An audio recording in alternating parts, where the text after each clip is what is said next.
Hola, ¿qué tal? Estamos ya aquí en este viernes 23 de octubre, en esta tercera charla del ciclo Arte y Memoria. Y en esta ocasión, además, por supuesto, de Sofía Carrillo, quien es la coordinadora de artes visuales del Centro Cultural Universitario Tlatelolco, me acompaña y nos acompaña Pablo Martínez Zárate, quien pues él tiene un perfil muy multidisciplinario, pero además ha estado muy ligado a la historia del centro casi desde sus inicios, cuando empezó como profesor de la unidad de vinculación artística, y ahí pues tuve el gusto de conocerlo ya hace 7 años. Pablo, bienvenido. Sofía, bienvenida. Muchas gracias, me inició un gusto estar aquí con ustedes. Sí, me da la verdad mucho gusto estar ya en esta tercera charla para platicar de esta pieza que Pablo elaboró también para el M68, que es El cuerpo es un archivo, juego para 10 cámaras, y que tiene una construcción pues bastante compleja en el sentido técnico, pero también permite varias lecturas de las que estaremos platicando. Pablo, pues es, además de artista multimedia, documentalista, es investigador mexicano.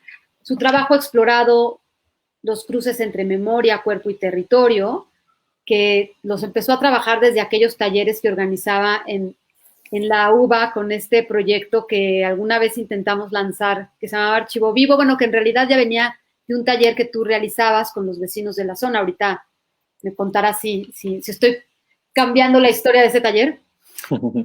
Has expuesto en el Laboratorio de Arte Alameda, en el Museo Nacional de Arte, en la Casa del Hijo del Aguizote, en el Centro Cultural España. También su trabajo fílmico se ha proyectado en diferentes lugares. Tienes publicada una novela, poesía y ensayo, de la cual creo que no conocemos mucho. También será bueno que nos platiques de estas incursiones en el campo de la literatura, que a mí me parece que se hermana mucho más de lo que creemos siempre con las artes visuales. Y su libro más reciente se titula Los poderes de la imagen, ensayo sobre cuerpo y muerte en la cultura audiovisual. Tiene varias películas como Ciudad Merced, la película Tanta Luz y El monopolio de la memoria, que está íntimamente ligado a la reflexión y al archivo del Heraldo de México, como también lo es la pieza de El cuerpo es un archivo. Tienes varios poemas interactivos, siempre te has caracterizado también por trabajar la transmedia, como el poema Panorama. Y bueno, en realidad vamos a ir platicando a lo largo de esta charla, pues de sus diferentes trabajos y cómo se hilan con instalación que está montada en el M68. Y bueno, pues a mí, me gustaría primero que nos contextualizaras de alguna manera tu práctica profesional, porque es muy variada, es muy completa, toca varios temas, pero siempre ha estado ahí como en el centro la relación de memoria, cuerpo, territorio, que vienes trabajando pues desde que explorabas de alguna manera cómo los vecinos de Tlatelolco vivían este espacio, no solamente entendido como un espacio arquitectónico o un espacio, digamos, un lugar histórico, incluso no solo como un lugar de memoria, sino también como un espacio donde se combina la experiencia, las vivencias, recuperas ahí un término que a mí me parece muy interesante, que es el del sentido, el ma, el sentido japonés del lugar, que va más allá digamos, de las características físicas, sino también tiene que ver cómo hacemos conciencia del espacio y de todo lo que implica el espacio. Y bueno, pues ahora sí que has documentado toda esta exploración, memoria, cuerpo, territorio. A mí me gustaría que pues nos fueras platicando cómo todo este trabajo previo se fue hilando, se fue ahora sí que alimentando para llegar al cuerpo es un archivo, tanto conceptualmente como por supuesto técnicamente, porque creo que ahí también hay muchos retos de los que valdría la pena ir platicando, Pablo. Sí, sin duda. Nuevamente, gracias y es de verdad un gusto estar platicando sobre estos temas en el contexto de, pues, de un conversatorio sobre arte y memoria, porque tu pregunta me hace pensar también en Tlatelolco como una suerte de síntesis de mi propio perfil profesional, como lo planteas, ¿no? De alguna manera podría explicar mi abordaje, mi acercamiento a la creación y a la investigación artística en un sentido un poquito más amplio desde mi relación con Tlatelolco. Creo que esos primeros talleres que yo empecé a dar desde el ciclo cero en la UBA que pues bueno, creo que fue por ahí de 2009, 2010, ¿no? Que empezaba todo, se enmarcaron se llamaba Laboratorio de Memoria y Territorio. Y precisamente lo que hacíamos era explorar el territorio desde distintos ejes de la memoria y particularmente en un lugar que estaba tan cargado con una memoria, por decirle de alguna manera sencilla, oficial o como una memoria de los libros de historia y de los libros de texto, tratar de explorar o penetrar en esas otras memorias como marginales o subterráneas o simplemente memorias pequeñas, memorias íntimas, que también estaban muy presentes en esta zona y nos interesaba mucho también como una suerte de resistencia, ¿no? Creo que esos primeros talleres, que fueron 5 ciclos, si no me falla la memoria, ahora sí que estarían enfocados en distintos temas. Empezamos con el gran tema que era el 68, pero nos fuimos desplazando a los espacios de vida, después una cuestión más de los restos arqueológicos y las distintas capas, en fin. Y la deriva de ese taller justamente nos fue llevando a un montón de exploraciones adicionales que creo que irán surgiendo. Pero para regresar a la idea de desde dónde estoy hablando y un poco el perfil, llego a Tlatelolco también por un interés personal de vida. Mi abuelo estuvo en la construcción de Tlatelolco. Él fue muy cercano a Pedro Ramírez Vázquez desde la preparatoria y entonces muchos proyectos los hicieron juntos. Él fue director de obras de Banobras, mi abuelo pues durante mucho tiempo, y entonces él incluso tuvo su oficina ahí en la Torre Insignia. Entonces desde chiquito yo iba a Tlatelolco y al centro con mi abuelo, y él fue una de las principales personas que me transmitió el amor por la Ciudad de México y por la historia de la Ciudad de México. Y fue a partir de su experiencia de vida como arquitecto y la mía desde un lugar distinto, pero los dos explorando la ciudad, que Tlatelolco siempre representó esta fascinación. Y cuando regreso en 2010, ya con un perfil distinto, venía regresando de hacer una maestría en arte digital y con intereses también de representar esa ciudad en medios digitales y en otro tipo de cartografías, pues empiezo a descubrir en la misma ciudad pues sí, como un palimpsesto que no se iba a acabar nunca, ¿no? De alguna manera, Tlatelolco ha estado presente al grado de que pues fue en 2018 que se hizo El cuerpo es un archivo, El monopolio de la memoria, también disecciones sobre planos, empezó a hacer desde 2016 y recuperé todos los documentos que ya tenía. Y es este territorio en donde toda mi práctica ha ido recayendo directa o indirectamente por invitación o por voluntad propia, y me parece que resume muy bien este ir y venir errático entre mi vida personal, mis intereses, mis curiosidades y los espacios ya de desarrollo profesional en los que me he ido desenvolviendo, que involucran, por supuesto, también la práctica docente, ¿no? Como que no puedo concebir tampoco la práctica creativa del intercambio pedagógico en el sentido más amplio. Entonces, digo, así de errático y de desordenado es un poco también, creo, el camino que he llevado a lo largo de los últimos 15 años más o menos ya de producción o de investigación artística. Uh-huh. Sí, Disecciones de Tlatelolco, que es esta página que pueden ver en el link que está pasando aquí abajo en nuestro súper.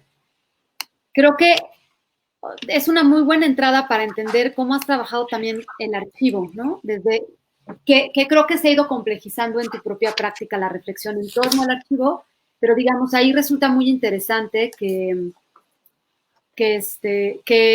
pues rescatas, me da la impresión, varios pequeños mini fragmentos de algunos lugares clave, que yo no conocía esta historia que tenías tú con la Torre de Banobras y ahora lo entiendo todo, ¿no? Porque es algo que está muy presente ahí en todo tu trabajo, ¿no? Este espacio que por supuesto es icónico arquitectónicamente, pero también creo que tiene un referente sentimental y emocional para algunos de los visitantes de Tlatelolco. ¿Aquí trabajaste con archivo, digamos, encontrado? ¿Cómo fue que fuiste elaborando este trabajo? Sí, en realidad aquí conviven un montón de registros distintos y me gusta empezar por aquí para reflexionar del archivo, porque en una primera instancia tiene que ver con un interés personal en los distintos medios que tengo para abordar los temas.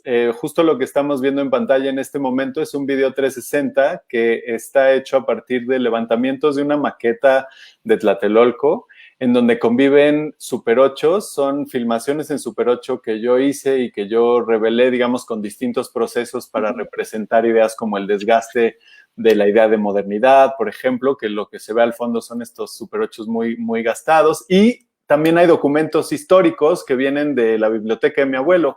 De alguna manera, yo fui coleccionando, ¿no? Recuperando libros de mi abuelo desde que él estaba vivo, y ya cuando él muere en 2015, ya, pues ahora sí que voy por algunos documentos específicos, pero tenemos el proyecto, bueno, el primer libro de proyecto de Tlatelolco, y gran parte de las ilustraciones que se ven ahí están presentes. Entonces es un proyecto en donde conviven registros análogos y digitales, también registros personales y registros históricos. Por ejemplo, toda la iconografía del proyecto se hace a partir de un libro de cerámica de Tlatelolco, y entonces extraemos los iconos y empezamos a trabajar con elementos iconográficos prehispánicos para también abordarlo. Entonces es un proyecto que combina muchos niveles de archivo y también representa una búsqueda de la materialidad del archivo. Uno de los ejercicios que se hizo fue, por ejemplo, todas estas filmaciones de Super 8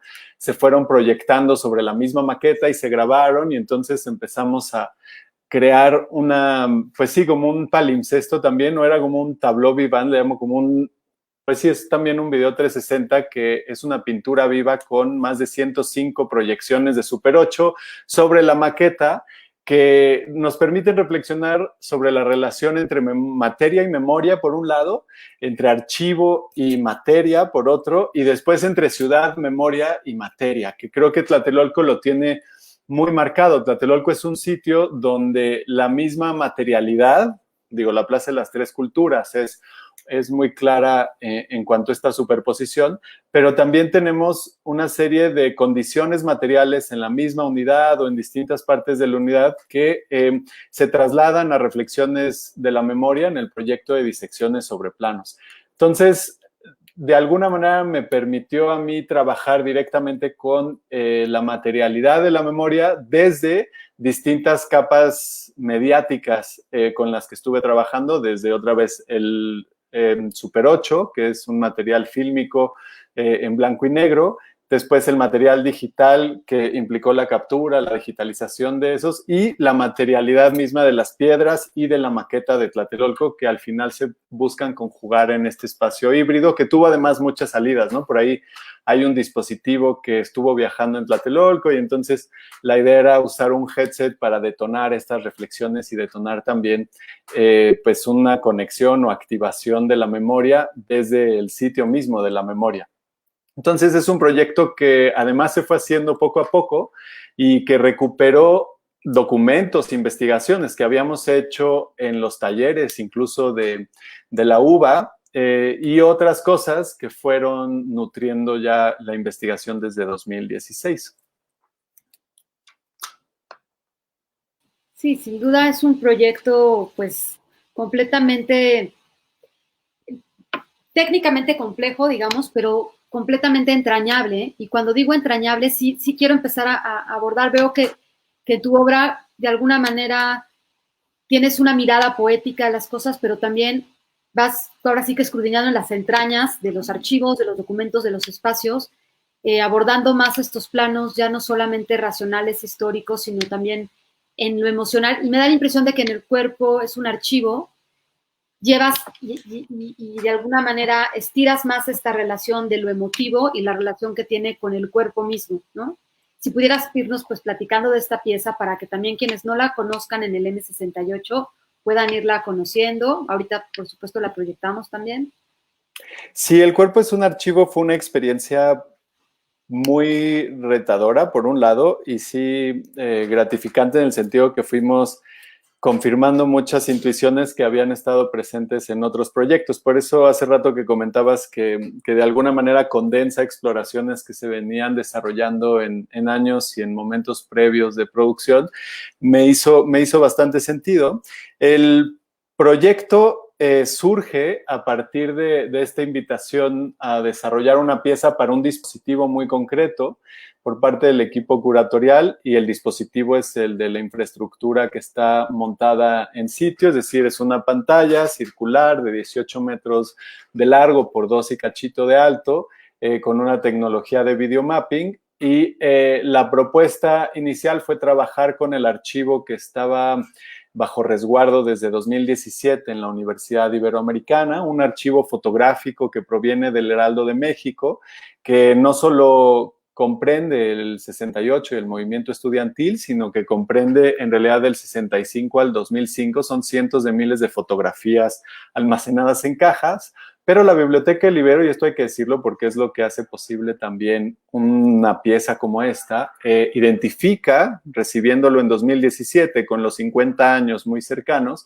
las cajas donde estaban las fotografías del 68, las identifica, las cataloga y las digitaliza.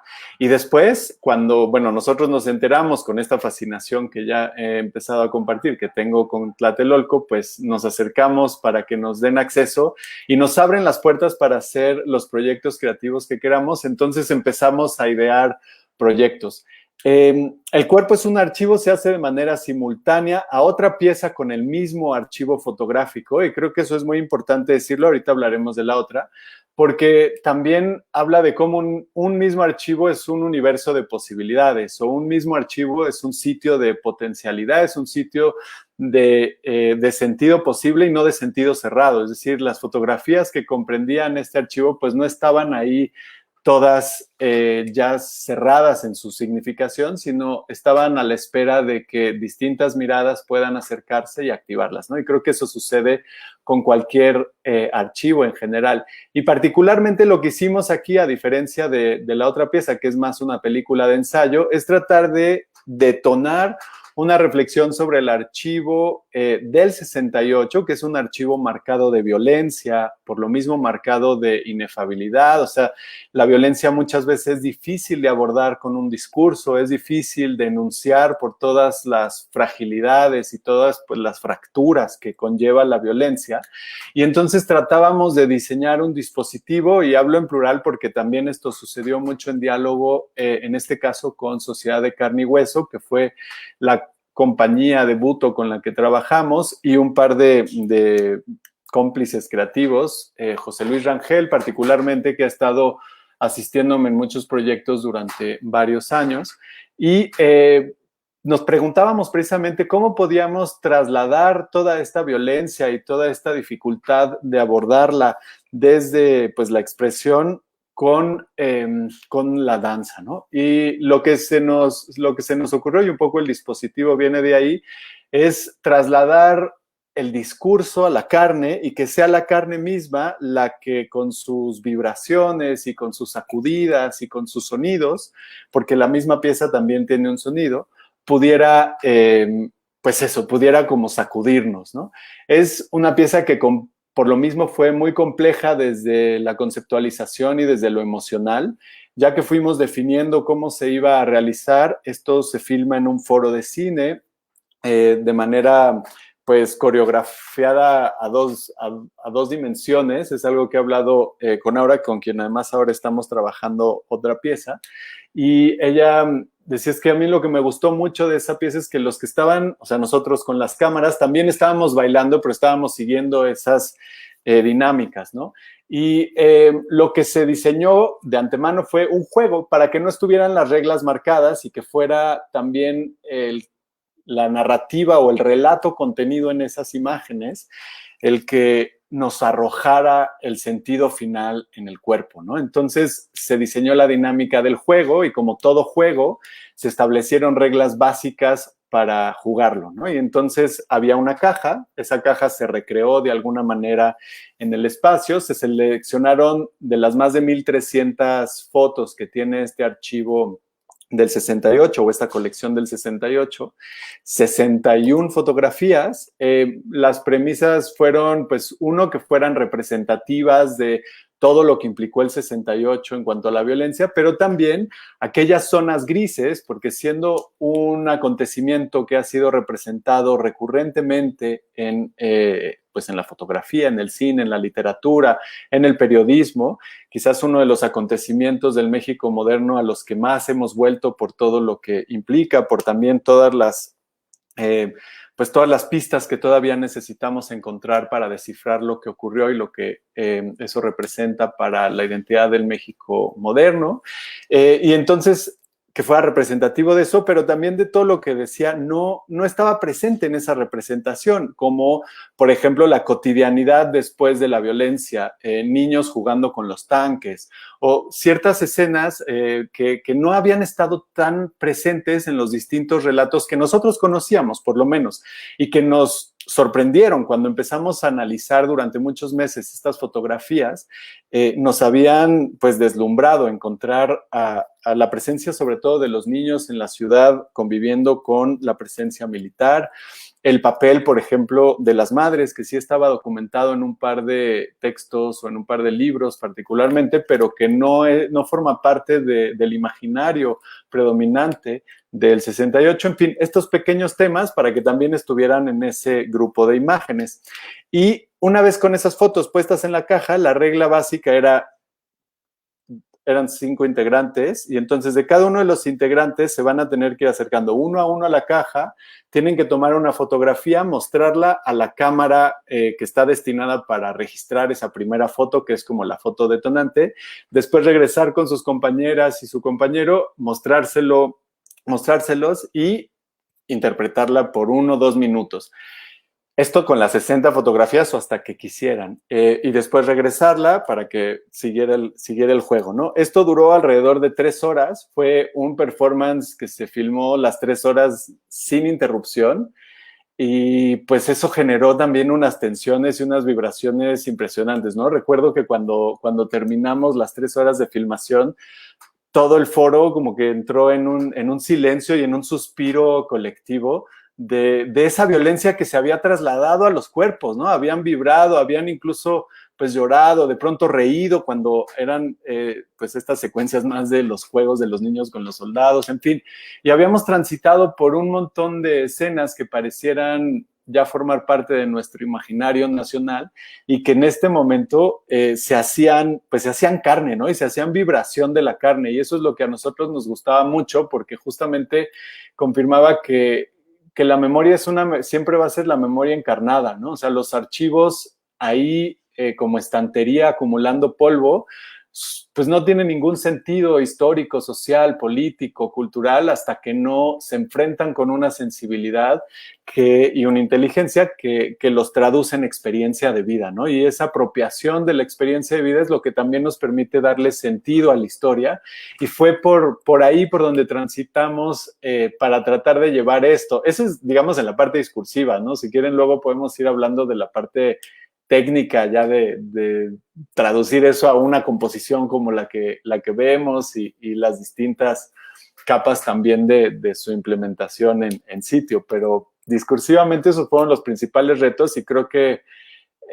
y aquí, bueno, un poco hablaré por los que no están aquí en la charla, pero fue para todas y todos algo muy, pues muy revelador desde la intuición, incluso, ¿no? Más que desde las ideas así muy fijas de lo que es el 68. Era algo que habíamos esperado sentir en el cuerpo y que no lo habíamos sentido hasta ese día, y particularmente quienes bailaron. Pero como fue esta doble coreografía, también fue bonita esa relación de los dos cuerpos, ¿no? Los que nos movíamos con las cámaras y los que estaban interactuando directamente en el escenario frente a las cámaras. Sí. Si quieres tú comentar algo, creo que tú tenías preguntas muy puntuales, ¿no? Sí, justo, además, bueno, es que estás hablando de varios temas que en particular me interesan mucho, porque me parece que el trabajo justo de los dos cuerpos de los que hablas, bueno, son muchos, ¿no? Ahí interactuando. Pero hablando como camarógrafo, esta mirada subjetiva que normalmente pareciera no estar, ¿no? digamos que se vela tras la lente, obviamente haciendo un encuadre específico y una interpretación específica, termina poniendo cuerpo. Y ese juego de la corporeidad de la imagen me parece muy potente en los ejercicios de fotografía performática, ¿no? Entonces, pues un poco me interesaría como profundizar en esto, porque sí me parece que llevar el archivo al cuerpo es una de las acciones más potentes de huella, ¿no? O a veces hasta de herida, que marcan, digamos, que marcan un momento o que marcan eso que le llaman el acontecimiento, ¿no? Y renuevan en sí mismo el archivo. O sea, lo ponen ahí en pie. Entonces, tú que estuviste de ese otro lado, ¿qué me puedes contar de tu experiencia en ese otro lugar? Sí, qué bonita pregunta, porque también es un ejercicio de memoria ahorita, ¿no? Y de verdad, cuando trato de acordarme, las primeras imágenes que vienen para acordarme de lo que yo sentía son las imágenes de los otros cuerpos que estaban viendo las imágenes, ¿no? Las fotografías, porque eran los cuerpos que vibraban dramática, intensamente, y me acuerdo que uno con la emoción de estar coordinando pues un montón de gente también de este lado, ¿no? Entre luces, sonido, y las mismas cámaras que, como decíamos, el subtítulo son juego para 10 cámaras, entonces era estar cambiando cámaras. Las digitales estaban fijas, pero las cámaras análogas de 16, 35, 120, Super 8, pues íbamos filmando, dejando, agarrábamos una, nos íbamos a otra, ¿no? Entonces, yo me acuerdo muy bien que hubo un momento como en los primeros 20, 25 minutos donde ya me trasladé yo al juego también, o me hice consciente de que mi cuerpo ya estaba ahí, ¿no? Y estaba también jugando con esas imágenes y no era nada más un cuerpo que registraba la distancia o una mirada insensible a eso que estaba sucediendo frente a nosotros. Cuando iba terminando una parte como muy dura, con una imagen muy violenta, una de las imágenes más violentas fue de las primeras que salió, donde hay un cuerpo, ¿no? Un cuerpo muy joven, pues destrozado por un calibre grande, y entonces había ese dolor, ese peso, como ese desconcierto de que esa era de las primeras imágenes que había salido, y después sale una imagen que iba en el tono completamente diferente, ¿no? Que era una de dos niñas corriendo enfrente de unos soldados. Y ahí fue cuando, de entrada, cuando la vimos en la foto, fue, esto es otra cosa completamente diferente, y cuando se mostró al grupo de danza, llevaron como la emoción que traían y la transformaron en energía creativa, inspirándose como en los niños, ¿no? Sí. Y eso se trasladó a la cámara, o sea, como que la cámara empezó a jugar también con esos cuerpos, como que de ese nerviosismo, ansiedad, adaptación de los primeros momentos de un performance tan intenso, con tanta gente que nadie había vivido, para el cual no se puede ensayar, ¿no? O sea, como todas estas características de esa acción, de pronto nos dimos cuenta que el juego no nada más era un subtítulo, que el juego era un juego de verdad y que teníamos que estar ahí dispuestos a jugarlo con todo el cuerpo y con todos los sentidos, ¿no? Y entonces fue como esa vibración, y a partir de ahí, de verdad, de que hasta cuando sientes que sudas un poquito más, ¿no? O sea, como que, y empiezas ya a entrar en calor y se te empieza a olvidar tu propia presión, como esa doble conciencia de, es que tengo que controlar todo lo técnico, y lo técnico empieza a fluir también de manera más automática. Ese es uno de los momentos más clave, ¿no? Y me acuerdo que otro momento en donde entre interpretación y entre sentido pues real, porque el buto es mucho así, digo sin saber mucho, pero creo que es mucho así, que una de ellas sostiene a otra que como que se desploma y se van O sea, como que se van acomodando solitas hasta llegar al suelo y encuentran un piso. Eso fue como a la mitad, donde ya estábamos cansados, pero esto tenía que seguir. Digo, también una de las reglas era hasta donde quieran, ¿no? Y ellas siguieron hasta el final, y eso me parece admirable también. Entonces, en este punto fue como un punto de apoyo en donde tocamos tierra, ¿no? Estábamos viviendo en esta nube del archivo, pero en algún momento regresamos aquí a la tierra, ¿no? Y esto me hace mucho sentido, y me gustó mucho algo que decías de poner cuerpo, ¿no? O sea, como la cámara también pone cuerpo, y eso es una reflexión que está constante en la práctica documental, y sobre todo en una ética documental muy particular, que pues no transita tanto en las pantallas comerciales, ¿no? Que es una búsqueda de investigación personal, muchas veces pues casi sin recursos, explorando distintos temas, distintas realidades, con distintos testimonios. Y creo que es bien importante reconocer que cualquier presencia de una cámara en un espacio compartido es ya una intervención de la realidad. Y lo que estábamos generando ahí era además intervenir la realidad sobre una realidad fotográfica que ya venía cargada de un montón de cosas. Y lo que nos permitió, y un poco también por ahí va El monopolio de la memoria, que es la película que hicimos con estas mismas imágenes, pero desde un discurso súper sesudo, ¿no? Como más ensayístico, o sea, casi un contradiscurso de estos discursos del cuerpo. Es tratar de abrir el archivo y renovar el archivo, como dices, como que también a veces el archivo está tan sacralizado, o el espacio del archivo muchas veces pues está cerrado, protegido, hay un montón de ideas que se posan sobre él, y que por un lado la noción del juego nos permite desafiar esa santificación del archivo y tratar de ponerlo en relación con otras dinámicas, y por otro lado confirmaron estas experiencias que la intervención del archivo es necesaria para encontrarle un sentido al archivo en la construcción de mundo, y que el archivo no solamente es una cuestión de construcción de pasado o de articulación de un relato pasado, sino sobre todo la proyección de un relato posible que nos vincule, ¿no? Es como la construcción de horizonte, o como la proyección de horizonte posible. Y eso fue algo que se nos hizo evidente cuando veíamos estos cuerpos que se apropiaban de imágenes, ¿no? Y se apropiaban de historia, de siglos de historia, que no era nada más una imagen, porque una imagen del 68, no sé, hablando ya como de alguna imagen muy cruda, como un cuerpo en la Plaza de las Tres Culturas, ¿no? Si pensamos en esas materialidades que existen, o sea, una fotografía de un cuerpo en la Plaza de las Tres Culturas es una materialidad sobre materialidades ya multicapas o multidimensionales que trascienden a esa imagen de ese cuerpo en la Plaza de las Tres Culturas, y que se vuelve toda una fuerza histórica de siglos y siglos que cae sobre un cuerpo, ¿no? O sobre un grupo de cuerpos que consciente o conscientemente pues van reaccionando a eso, y sobre todo cuerpos entrenados que trabajan ahí así, ¿no? Con esa entrega total. Me parece como que fue una de las cosas que nos abrió el mismo entendimiento que teníamos. Y bueno, ya como para seguirme, porque me emocioné, sí. Y como para terminar un poco la idea también, creo que confirma también por qué hacer este tipo de proyectos.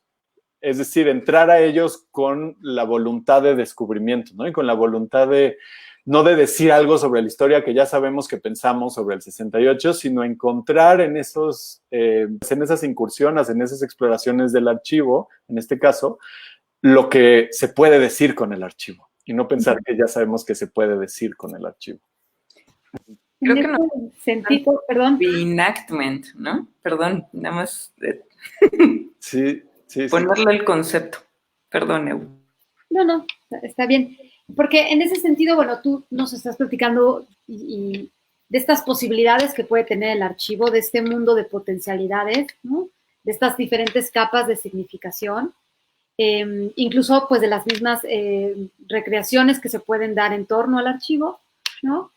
Y en ese sentido, a mí me gustaría preguntarte, porque digamos, históricamente estas fotografías del Heraldo de México, y sobre todo las que has hecho alusión, las de los niños con las tanquetas, o las dos niñas que se atraviesan enfrente de los tanques, pues obviamente nos hablan de esta militarización que hubo digamos, en los meses pues más álgidos, septiembre, octubre, que empezó un poquito antes la militarización, pero digamos que fue ahí muy clara.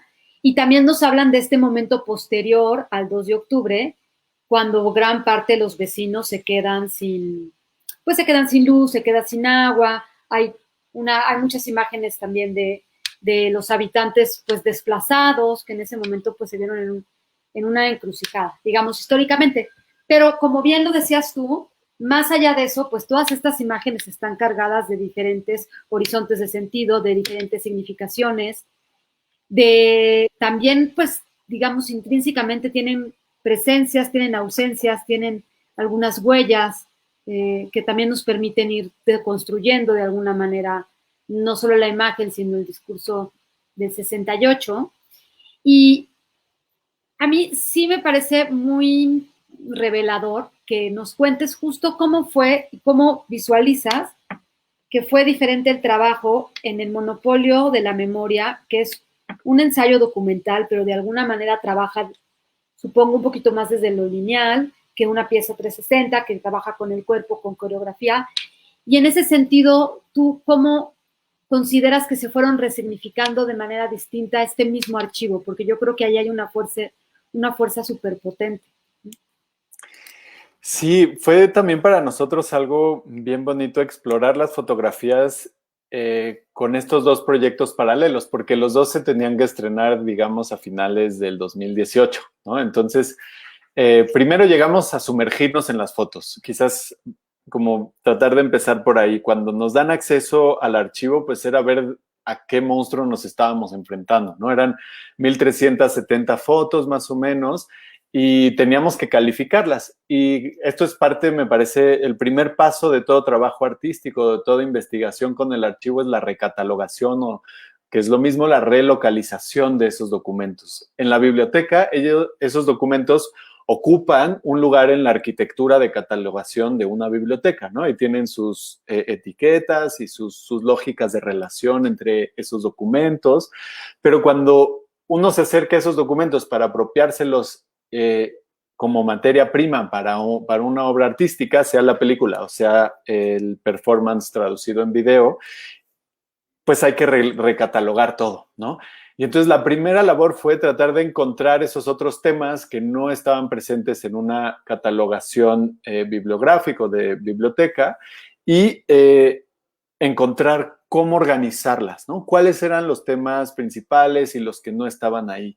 Uno de los aspectos que me parece bien interesante que definen a este archivo, que tiene que ver con ser las fotos de un periódico, en este caso el Heraldo de México, es que muchas de esas imágenes, bueno, a ver, es importante distinguir esto. Los documentos no solo eran fotos, digamos, reproducciones de fotos, había negativos, reproducciones fotográficas y fotocopias de periódico. Entonces, bueno, los negativos también se digitalizaron en 35 y en 120. Las reproducciones, ahí era muy interesante porque teníamos reproducciones que simplemente estaba la fotografía, pero otras tenían estas marcas o reencuadres con plumón de cera o con lápiz de cera que indican una mirada editorial que está seleccionando qué parte de la fotografía se puede publicar, y muchas de ellas al reverso tenían anotaciones de los periodistas o de los editores sobre qué estaban viendo en la foto, ¿no? Y entonces creo que ahí el asunto es reconocer que hay una metanarrativa que normalmente no sale en esas fotos cuando se publican y que gracias a la digitalización estaban publicadas. Pero bueno, una vez recatalogadas y reorganizadas, empezamos a definir cómo abordarlas para las distintas piezas. La primera pieza fue la película, que de alguna manera respondía a este mismo interés que en este caso Osvaldo Trujillo, que es el co-guionista de la película, y yo habíamos tenido desde el inicio. Osvaldo estuvo en el taller 0, en el taller 1 y en el taller 2 de la UBA, entonces es un amigo escritor que había estado ya en esas búsquedas de antaño, de hace una década en Tlatelolco, y compartíamos muchos intereses. Hay por ahí un par, por ejemplo, de testimonios que vienen de esos talleres. En el capítulo, si no me equivoco, es el capítulo 6 o el capítulo 4, donde se habla como con una voz de niña en primera persona, que, bueno, ahí es la narradora, pero está recuperando un testimonio de una residente de Tlatelolco que nos contaba que en el 68 se acuerda cómo jugaba o a retar a los soldados en la ocupación, ¿no? Que se entraban o salían de la zona arqueológica. Entonces, esos relatos de la película vienen de esos talleres de la UBA, ¿no? Entonces, eso es bien bonito porque confirma un poco lo que decíamos al principio de cómo se va reivindicando o relocalizando también el archivo personal.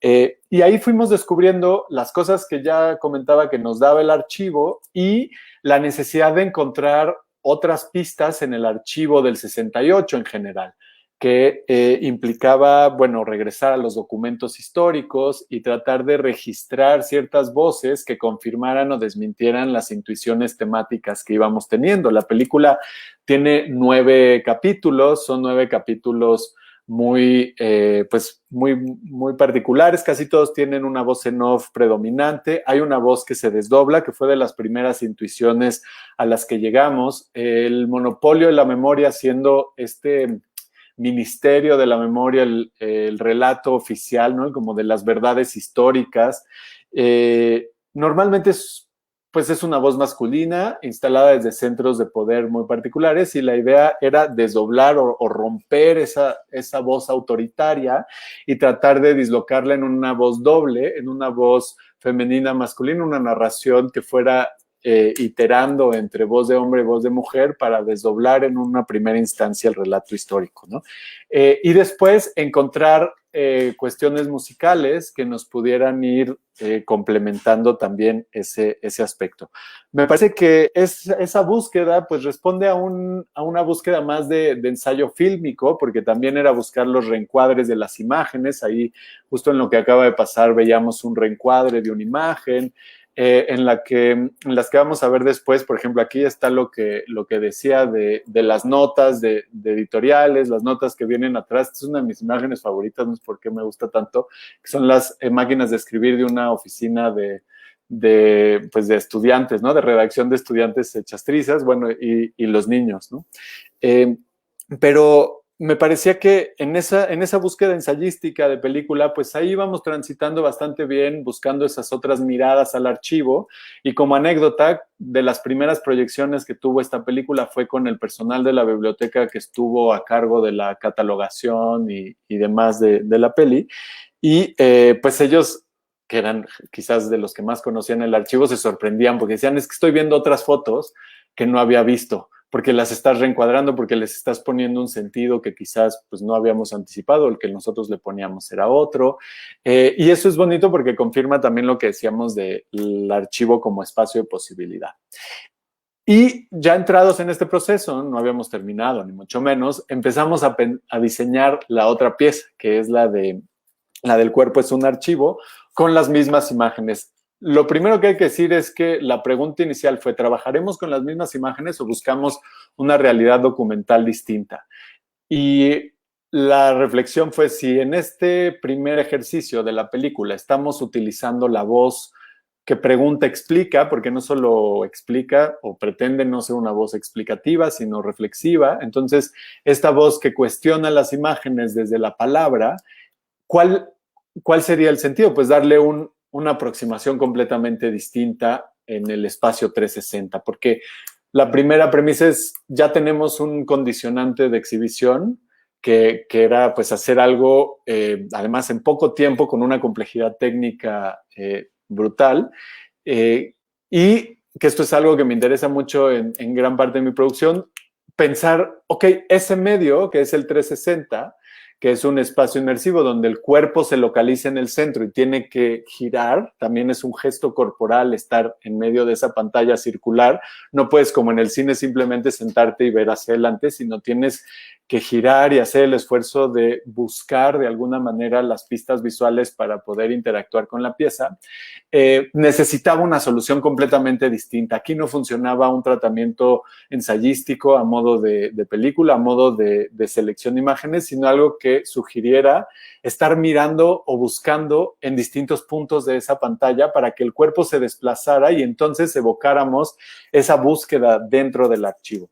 Y fue así, en esa pregunta por el medio mismo, por el soporte en donde se iba a mostrar la pieza, que se dirigió hacia la danza, la búsqueda, ¿no? O sea, esto tiene que ser algo mucho más dancístico, en donde se desplazara el cuerpo, y eso nos permitía entonces pensar las fotografías no desde la palabra, sino desde la carne. Y era pues es esta dualidad histórica, ¿no? Que también conlleva un montón de taras que nos permiten reflexionar sobre los otros sentidos, ¿no? O sea, si hay una oposición entre razón, intuición, razón y sentido, más bien, pues cómo podemos desde lo sensorial, meramente sensorial, construir un sentido alternativo de estas imágenes que pareciera indispensable para tratar de imprimirle esa fuerza. Y fue de lo que nos llevó, es como una reflexión dual, un poco en resumen. Por un lado, pensar en el medio, y por otro lado, pensar en ese otro discurso, en ese otro relato, en el contrarrelato o en el lado B del relato que estábamos buscando plantear, desde la carne o desde el vehículo complementario a la palabra, en este caso, que es el cuerpo mismo, ¿no? Y que fuera el sentido el que ya fuera evolucionando. Y algo bonito de eso es que ya trasladándolo a las distintas versiones, porque el chiste es que eso se pueda trasladar a otras versiones, ya no solo es el archivo dio para dos lógicas y dos relatos diferentes, contrapuestos o complementarios, sino la misma pieza se puede desdoblar. Primero, trasladarla a un relato 360 en video 360, como ahora se puede ver en Vimeo, me parece que te mete un poquito más. Ahora, el otro día hice la prueba de verlo en un headset y también me pareció fascinante porque otra vez estamos moviéndonos constantemente. Creo que el gesto de ver ese Vimeo en el celular también puede funcionar.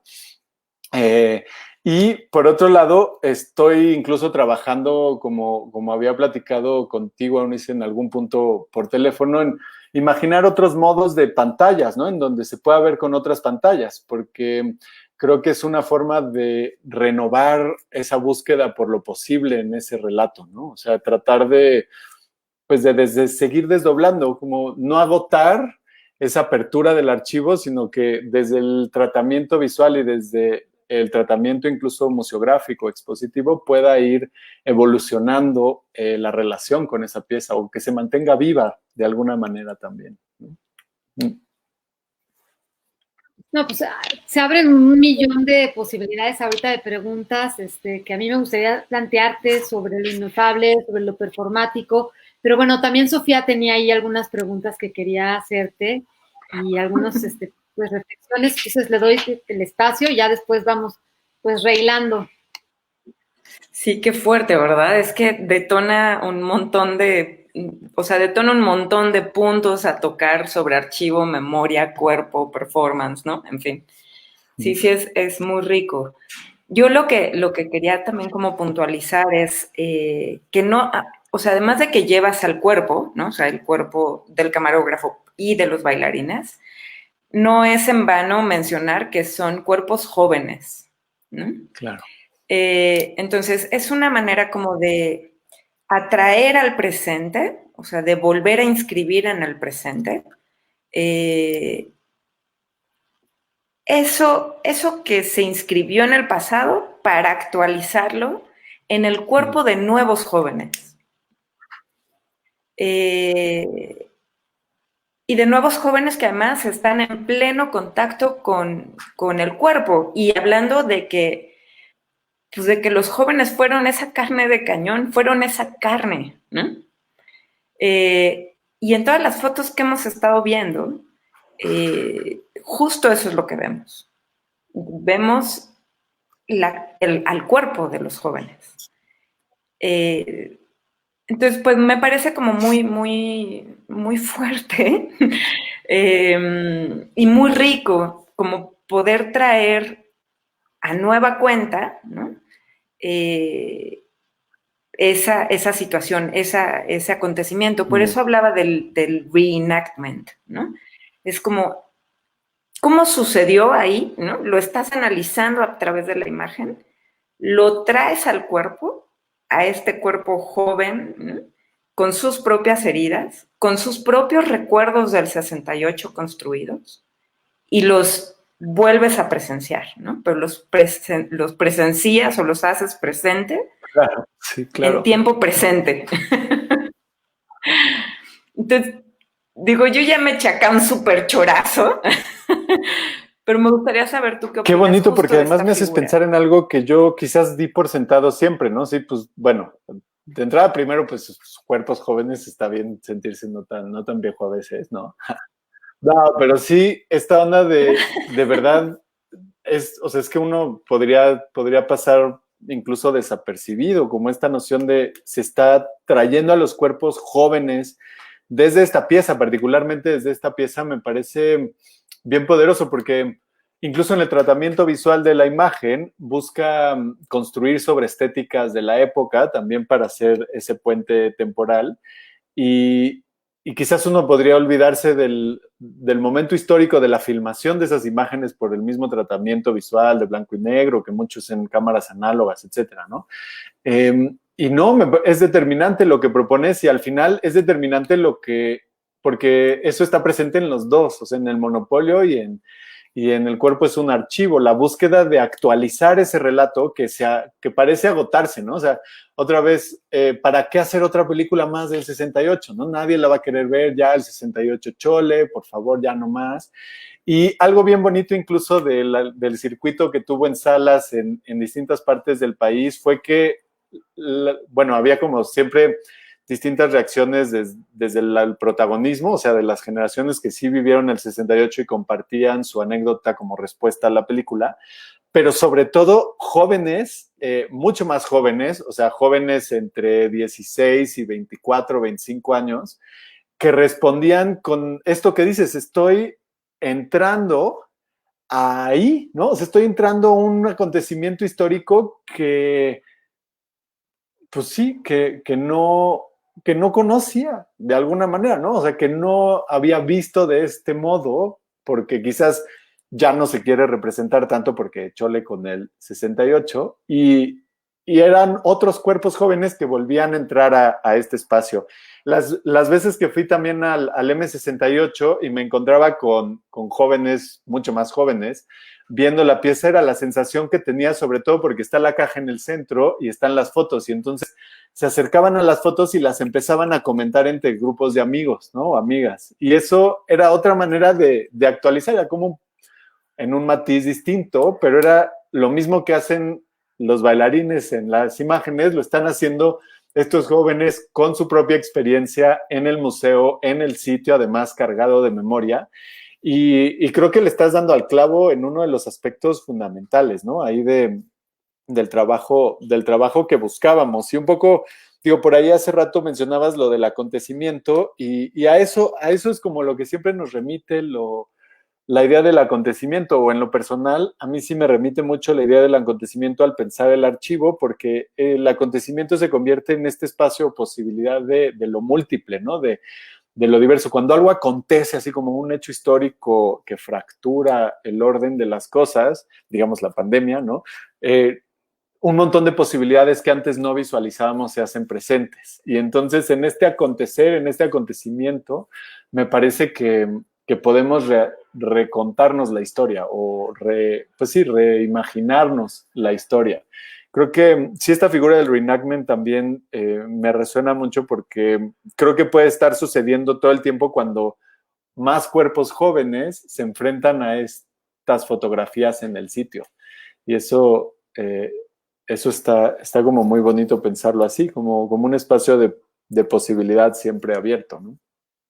De hecho, el área de mediación, quien trabaja pues obviamente con todos estos grupos de jóvenes que visitan el espacio, pero que a la vez son jóvenes, ¿no? Porque pues son gente que está principalmente acabando la carrera, dándole alguna visita a alguien que está en prepa o en secundaria o en primaria, han utilizado ese punto como para armar ahí una discusión también de cómo se construye el actor social y cómo se construye también la reflexión desde el cuerpo, que no es algo menor porque después de un recorrido tan largo y tan, digamos, tan lleno de información como puede ser el M68, el tener al final un espacio donde tú puedas justamente empezar a, por un lado, como aterrizar toda la información que tienes, pero irla aplicando y interiorizando.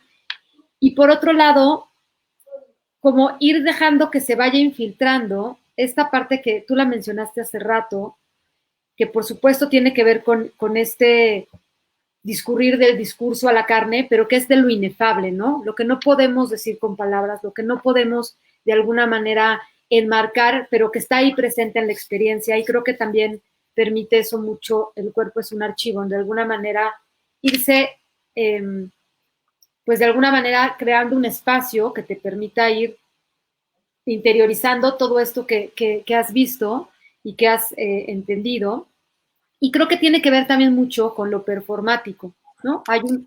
Hay una reflexión ahí de lo performático del archivo que está presente, y creo que está presente en muchísimas diferentes líneas, ¿no? Por un lado, pues la pieza misma, que ahorita pues hemos platicado mucho de eso, pero también me parece que abre esta eterna discusión de si lo performático está en contraposición del archivo, si lo performático es por esencia efímero o no, mientras que el archivo se construye como algo más permanente. Y algo que a mí me gusta de tus piezas, y creo que eso lo permite la transmedia, es que nunca son piezas cerradas. Siempre son piezas que pueden reincorporarse, cambiarse, metamorfearse, yuxtaponerse con otras, como que de alguna manera hay más libertad que, digamos, piezas más cerradas. A mí me gustaría que nos platicaras un poquito, pues, de todas estas dimensiones, ¿no?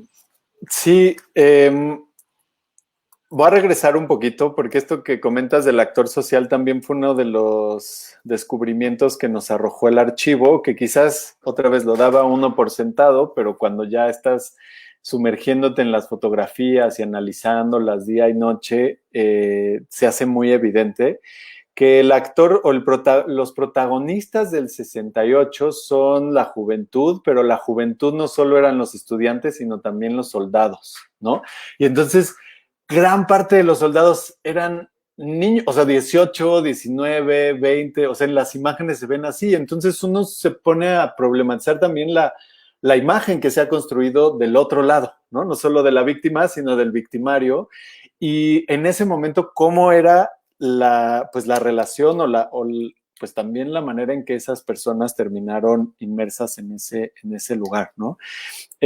Eso simplemente para regresarme un poquito, porque sí fue algo que nos hizo pensar mucho el archivo y que nos regresó a pensar pues en el monopolio de la memoria, o en la forma en la que se nos dice que tenemos que pensar los grandes acontecimientos de la historia, o la manera en que los tenemos que interpretar.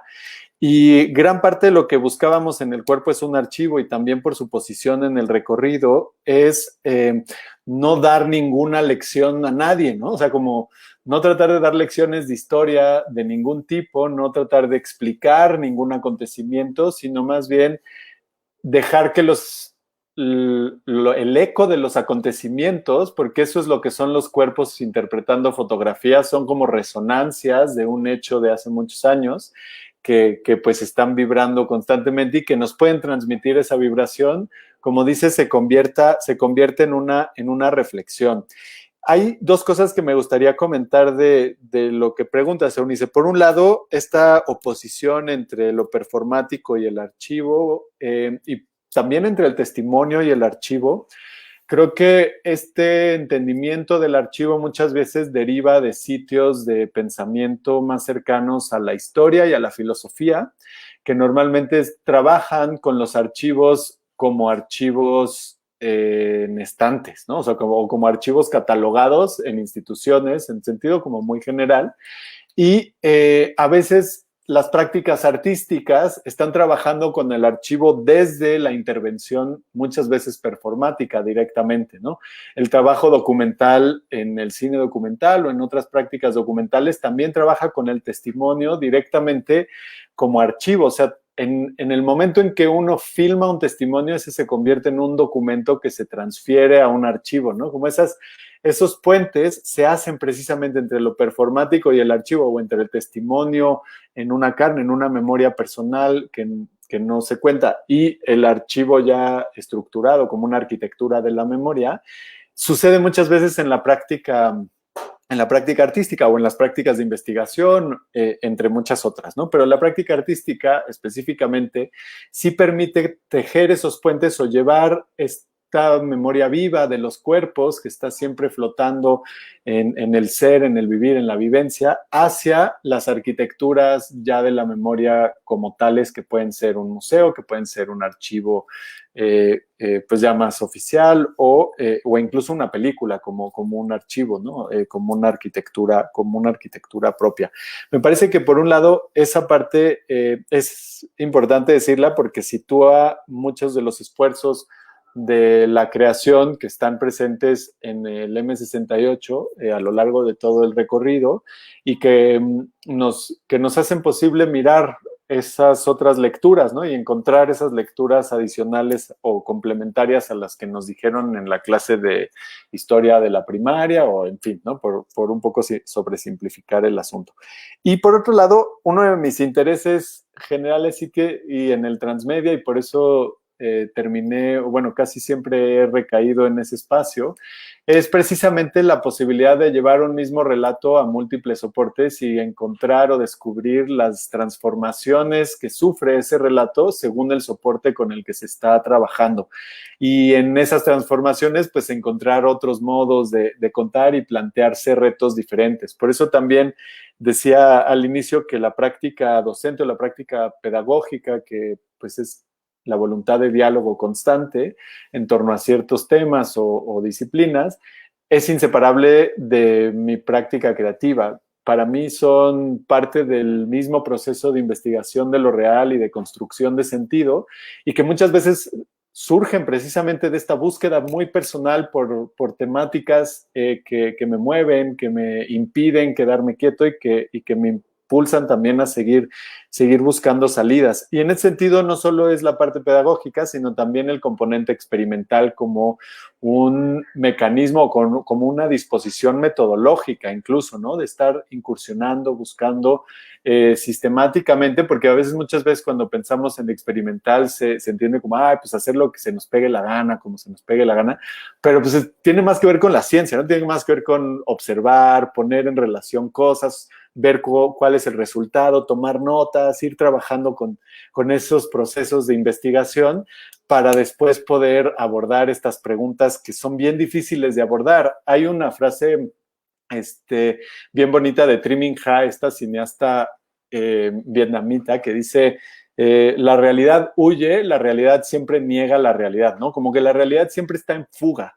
Y entonces hay que siempre buscar nuevas maneras o maneras emergentes que respondan a esa misma realidad para abordarlas, para abalanzarnos sobre ellas. Y en ese sentido, pues bueno, también el proceso de creación siempre es un salto al vacío, ¿no? Es como siempre estar saltando a lo desconocido y saltando a lo que no podemos conocer. Para mí esta voluntad, ya con esto termino esta intervención, se explica muy bien con algo que retomé de un libro de Raúl Ruiz, un cineasta chileno, que es un libro muy bonito, que incluso está por ahí en línea disponible para su descarga, que se llama La poética del cine, y en un capítulo él habla de la memoria desde dos ángulos. La memoria como ministerio, que sería este monopolio de la memoria, que es la memoria oficial, vertical, autoritaria, ¿no? De las versiones cerradas, y la memoria como misterio.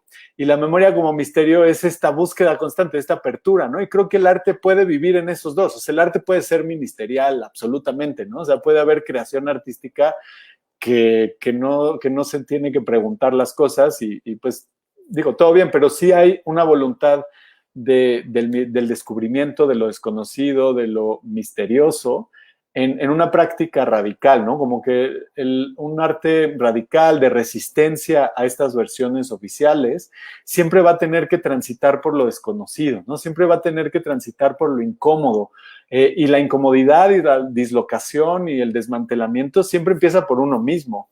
Bueno, por lo menos así lo entiendo yo y he platicado con otras personas, ¿no? Pero como que no podemos nosotros plantearnos críticamente ante la realidad si no nos planteamos críticamente frente a nosotros mismos, frente al espejo. Y esa voluntad de no tener todo bajo control, creo que es parte de abordar lo inefable, de encontrar las formas para abordar lo que no se puede no se puede abordar fácilmente porque o no se sabe o porque es esquivo, porque se transforma constantemente y que nos exige sobre todo, creo, mucha humildad. En algún documental alguna vez entrevistábamos a 3 generaciones de pintores y uno de ellos decía algo muy bonito que siempre me viene a la mente cuando reflexiono en estas cosas, que es, tú no puedes ser un buen artista y ser una mala persona porque te enfrentas contigo mismo todo el tiempo.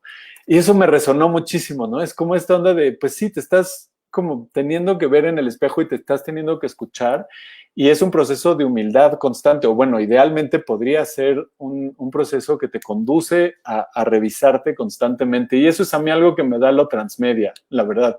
A mí lo transmedia me permite buscar pues esos lugares donde no estoy cómodo, donde estoy buscando como nuevas salidas. Y lo que veíamos al principio de Disecciones sobre Planos es mucho eso, porque pues es crear un 360, por ejemplo, con material análogo, ¿no? O sea, es pensar en una narrativa inmersiva, en realidad virtual, con cine hecho en película. O sea, como cosas que aparentemente no tienen, que no pueden ser compatibles, se hacen compatibles de alguna manera.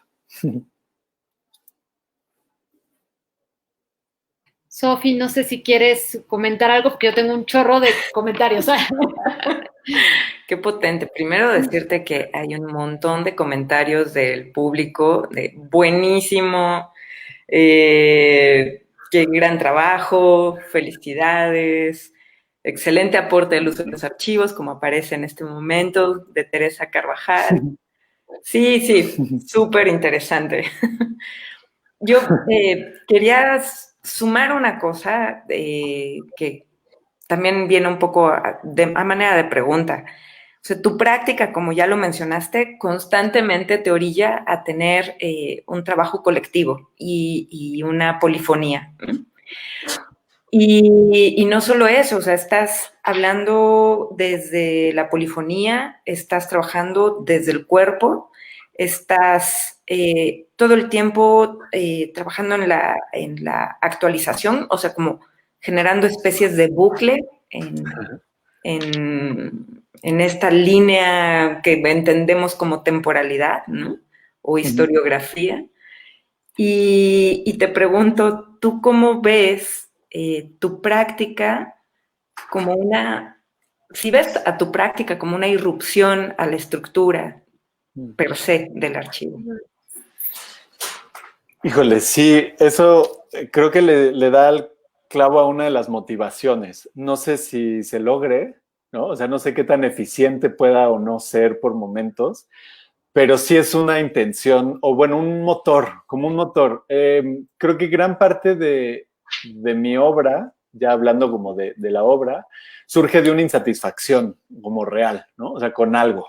No puedo estar tranquilo con algo. ¿no? Y entonces hay proyectos que desarrollo solito, así como que nunca igual y ven la luz hasta muchos años después, porque no puedo no hacerlos. ¿no? Alguna vez platicaba con una maestra en el doctorado al respecto, que decía, es que yo no me creo este cuento de que los artistas lo hacen por necesidad y que no pueden hacer otra cosa. Y de verdad, o sea, sí es una onda de que no puedo, bueno, digo, estoy en el privilegio, eso siempre hay que decirlo, ¿no? O sea, ya de entrada para dedicarme a esto, pues hay que estar en el privilegio.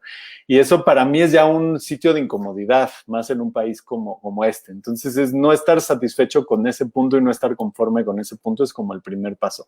Pero después ya en los proyectos específicos, en los temas concretos, Tlatelolco o cualquiera que sea el tema, hay una insatisfacción con el estado de las cosas. Una necesidad de cambiar algunos aspectos de esas cosas, ¿no? Y la estructura del archivo que comentas me parece que está en el seno de esas insatisfacciones. Siempre la estructura del archivo, regresando un poco a Foucault y a Derrida y a otros pensadores de esa generación, pues es como la estructura que nos permite construir sentido sobre la experiencia compartida de alguna manera, ¿no? Es como esa serie de relaciones que dictan la manera en que tenemos que construir relaciones, de alguna manera. Entonces, esas etiquetas que se nos dice debemos seguir y esos caminos que se nos dice debemos seguir, pues muchas veces limitan la expresión más que fomentan como la libertad, la autonomía, la libre asociación, entre otras cosas.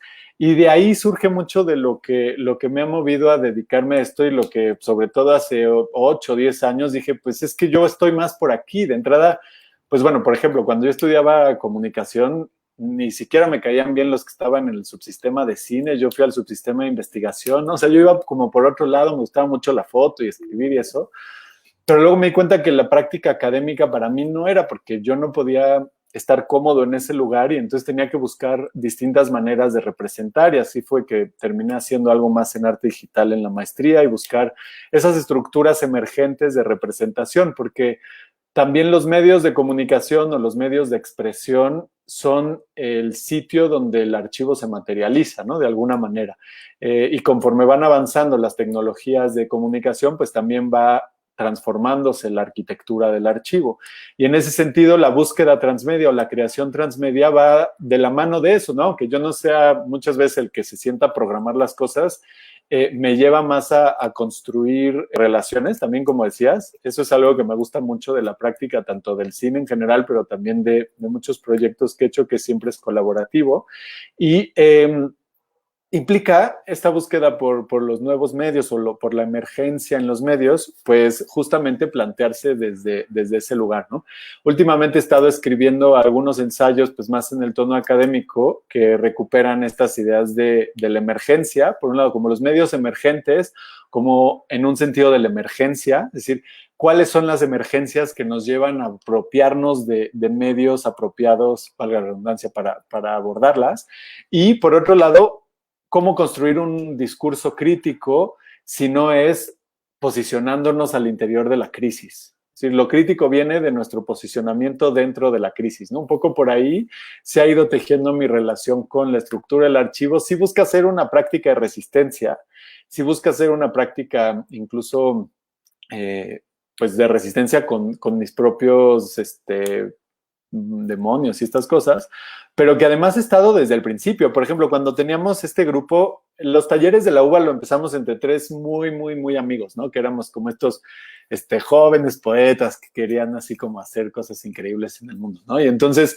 teníamos a Osvaldo, que fue el que escribió conmigo el guión, y a Silvia, que era una poeta que en ese entonces estaba súper activa o empezó a estar súper activa porque coincidió con pues con el movimiento por la paz de Sicilia, y entonces empezamos a tener una fractura importante en el tipo de resistencia, ¿no? Y entonces, por un lado decíamos, no, pues es que tenemos que buscar otros modos de resistencia, más desde el arte y así, y ella se fue más como a participar con el magisterio durante muchos años, y esa fue una primera ruptura con esas estructuras del archivo que ha ido definiendo desde entonces, pues esta relación, ¿no? Qué curioso, porque que termine acordándome de eso con tu pregunta, porque sí me parece que está en el origen, y además está en el origen de Tlate, porque ella decidió salirse del taller de Tlate también, por lo mismo, ¿no? Y como que cada quien fue construyendo y seguimos queriéndonos muchísimos y nos comunicamos mucho, pero el caso es que el camino de resistencia,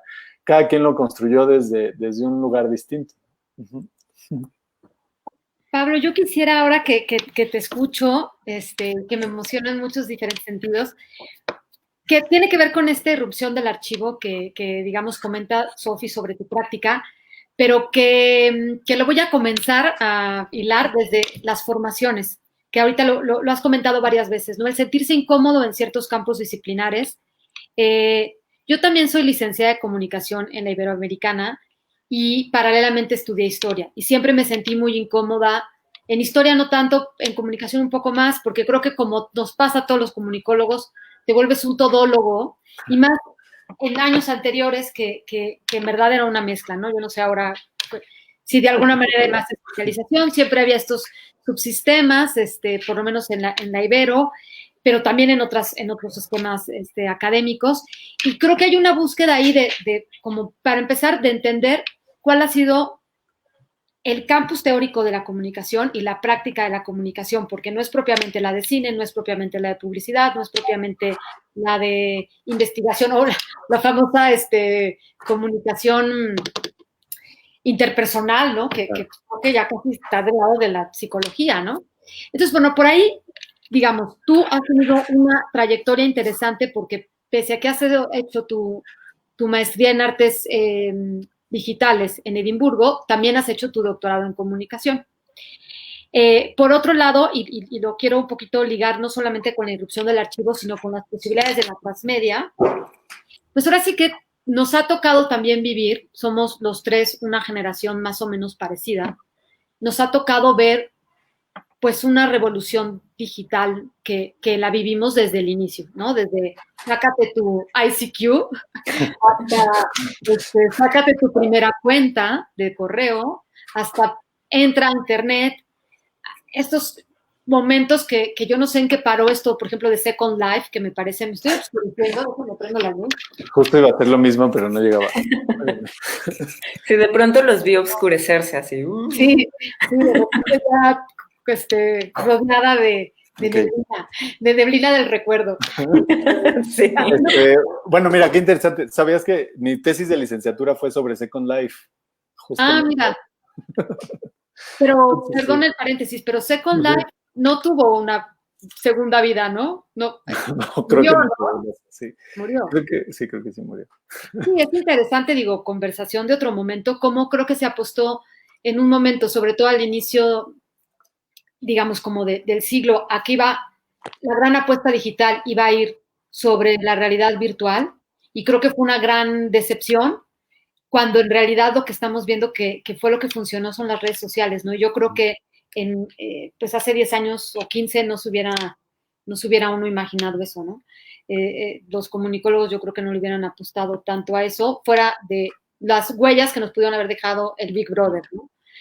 Pero bueno, eso es un paréntesis aparte. Yo quería un poco abordar este tema de la transmedia, porque creo que también, de alguna manera, el ir viviendo toda esta transformación hace que uno vaya incorporando diferentes lenguajes, ¿no? La transmedia, pues, no solamente tiene que ver con las técnicas o con los formatos, sino también con las lógicas, con, de alguna manera, las diferentes maneras de narrar o posibilidades de narrar, de las irrupciones que puede haber, de las continuidades que puede haber, pero a mí hay una parte que me inquieta, y es un poco el de la preservación y el de la conservación. Y ahorita que te oía, que me acordaba como de esta primera parte de esta revolución digital, me vino a la mente, por obvias razones, una novela de García Canclini, que se llama Papeles Falsos, que se supone que se ubica en el 2029, y ya los arqueólogos no buscan ruinas, lo que buscan los arqueólogos pues son estas huellas de este pasado. Yo me quedaba pensando ahorita, pues todos estos proyectos que tenemos ahorita en la web, poco a poco, y nos ha pasado a varios,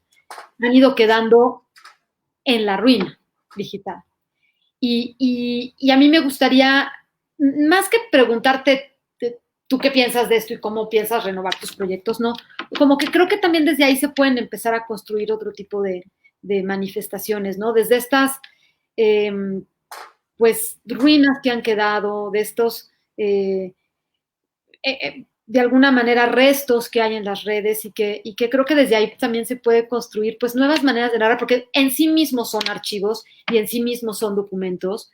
Y bueno, quería un poco, y quizá me desvié un poco, pero también preguntarte, pues tú cómo ves esta parte que tiene que ver con esto de la praxis abierta, ¿no? De estar completamente renovando o de alguna manera trasladando y metamorfoseando tus propios proyectos y también pues con esta posibilidad de ir construyendo a través de ellos pues nuevas narrativas per se, ¿no?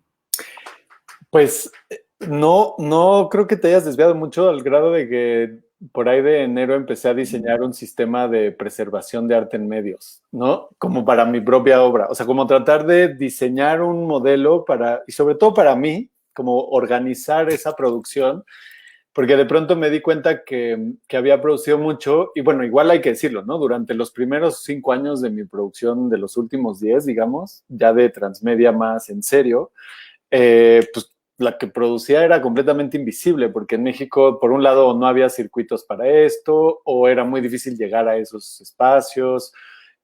Trabajaba mucho en aislado y no, como que no me vinculaba tampoco. No había, otra vez, apoyos, no había una infraestructura que reconociera otras prácticas, particularmente del cine expandido a estos soportes. Y entonces hace poco me di cuenta que tenía un montón de piezas que estaban ahí flotando en el ciberespacio y que si un día se caían esas piezas, pues ya, ¿no? O sea, como que se iban a perder.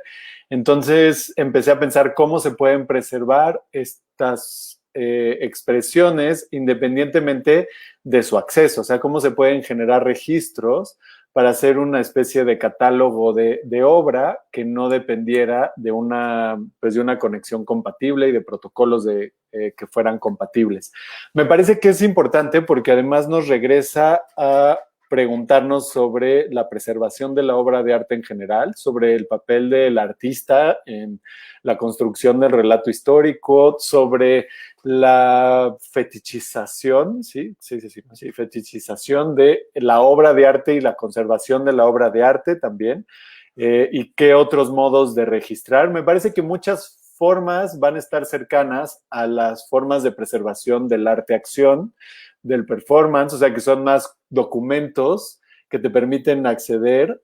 Hay un par de sistemas que ya existen, que usan algunos museos dedicados sobre todo a este tipo de piezas. Hay uno que se llama MANS, así como M-A-N-S, que es Media Arts Notation System, y que es eso, es como hacer un índice de texto de lo que es una pieza, ¿no? Entonces te dice, pues tienes todas estas componentes, estos elementos, y es pues como si fuera un plano en texto de lo que es la pieza. Y muchas veces incluye fotografías, incluye planos, y a mí me gusta porque además mi enfoque tiene mucho que ver con el proceso y no con los resultados, ¿no? O sea, como que estoy muy clavado en seguir haciendo y en seguir haciendo, tanto que a veces, pues por eso muchos años fue totalmente marginal mi creación, ¿no? Porque ni me preocupaba por darle visibilidad, nada más terminaba y seguía y seguía y seguía y seguía, pero el proceso o la forma de preservar esto es regresar al proceso y tratar de también sistematizar el proceso para tratar de visibilizarlo. En lo personal, a mí me entusiasma mucho también esta época porque efectivamente, o sea, también regresar a una escuela de comunicación y estar convencido que estoy en un espacio que, pues que me viene bien, o digamos en el que puedo yo crecer y puedo aportar al mismo tiempo, como en esta relación en ambos sentidos, tiene que ver con la pregunta sobre lo público en general, y esto creo que va cerrando de muchos temas que hemos hablado, ¿no? El archivo tiene que ver con el espacio de representación de lo público, también con el espacio de la puesta en comunidad y los medios y el estudio y la práctica de los medios de comunicación está asociada también a esas plataformas en donde se puede hacer público lo público y donde se puede construir lo público también. Y mi búsqueda sí se inscribe en esas temáticas, en esos ejes de exploración, ¿no? Como tratar de encontrar nuevas formas de explorar. Es como una curiosidad muy como aventurera, pero desde los medios, como un poco seguir explorando las posibilidades desde los mismos medios. Y ya específicamente sobre tu pregunta, que empezás con el campo de la comunicación y otras cosas que mencionabas, pues, por ejemplo, mi tesis de doctorado en comunicación propongo una cosa que se llama crítica práctica de la comunicación, ¿no? Entonces, más bien una rama, digamos, si lo queremos llamar así, del campo de la comunicación que está en la práctica, ¿no? Y entonces, más como artistas en medios que generan pensamiento desde la creación, ¿no? O sea, como tratar de pensar también que la comunicación, digo, quizás todos los campos disciplinares, pero la comunicación pensada desde los medios de comunicación, pues es indisociable de la práctica también, ¿no? Y entonces una reflexión, una investigación que está asociada a la práctica constante, me parece que es uno de los caminos que a mí me permite, y también por eso regreso a estar en una universidad trabajando y estar trabajando ahí, ¿no? Me parece que eso hace mucho sentido y lo he de decir. La Universidad Iberoamericana ha sido súper...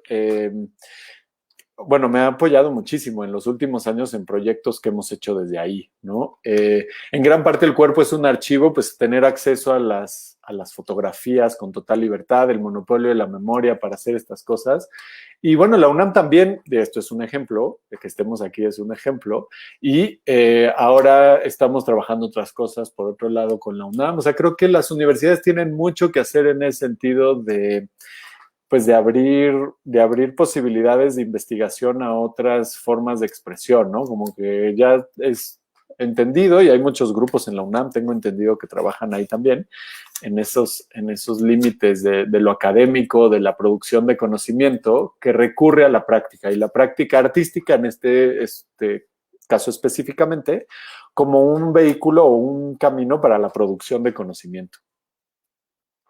No, esto que comentas a mí me parece fundamental porque sí creo que es una fortuna que las universidades estén abriendo más a no solamente quedarse encuadradas en los campus disciplinares, que a mí siempre me parecieron muy incómodos, y que estén apostando, como muy bien lo dijiste, a que la producción de conocimiento puede venir desde diferentes metodologías, no necesariamente las clásicas disciplinares, ni mucho menos solo el método científico, sino también desde las metodologías artísticas. Y creo que es un gran aporte el que, pues, de alguna manera haya cada vez más una cooperación entre universidades, perdón por lo del teléfono, estoy en otros lugares no tan conocidos, aquí de visitante, y quiero aprovechar, no dejar pasar la oportunidad de agradecer a la Universidad Iberoamericana, quien es fundamental para el proyecto del M68, tanto para el museo como para la colección, como para la conceptualización. Hay que recordar que este proyecto nace de un comité interdisciplinario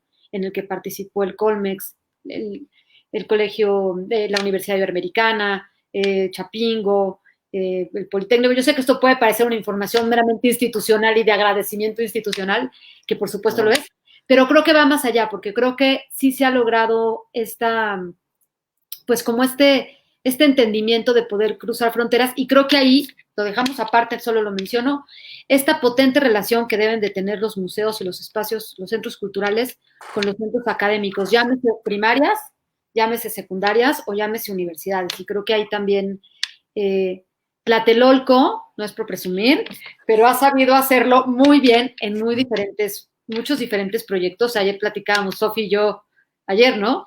Sobre todo esta historia de estudios curatoriales, que ambas somos egresadas de esta maestría, cuyas exposiciones, una gran parte de sus exposiciones, que son ensayos curatoriales, se hicieron en Tlate.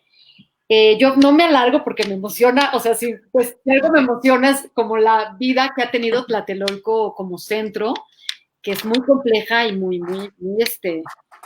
ya llega a todos los niveles. Pero bueno, sé que Sofi tiene varias preguntas de esto, pero también de tus planes a futuro, que seguramente quiere plantear. Yo digo, no quiero dar el cortón, la verdad, pero así que si queremos seguir abundando en esto, adelante. Pero sí también estoy como muy interesada de que nos cuentes un poquito de tus últimos proyectos. Bueno, sé que tienes ahorita un proyecto ya en puerta, lanzaste el teaser y has estado trabajando con enfermeros y enfermeras COVID. Entonces, ¿nos vamos a ese punto? ¿Cómo ven? Órale.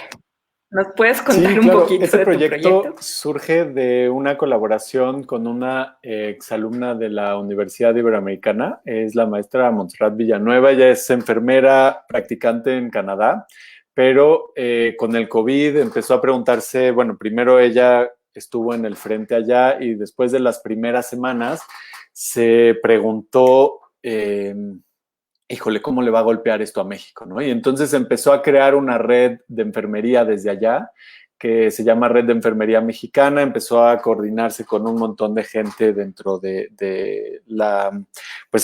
dentro de sus posibilidades.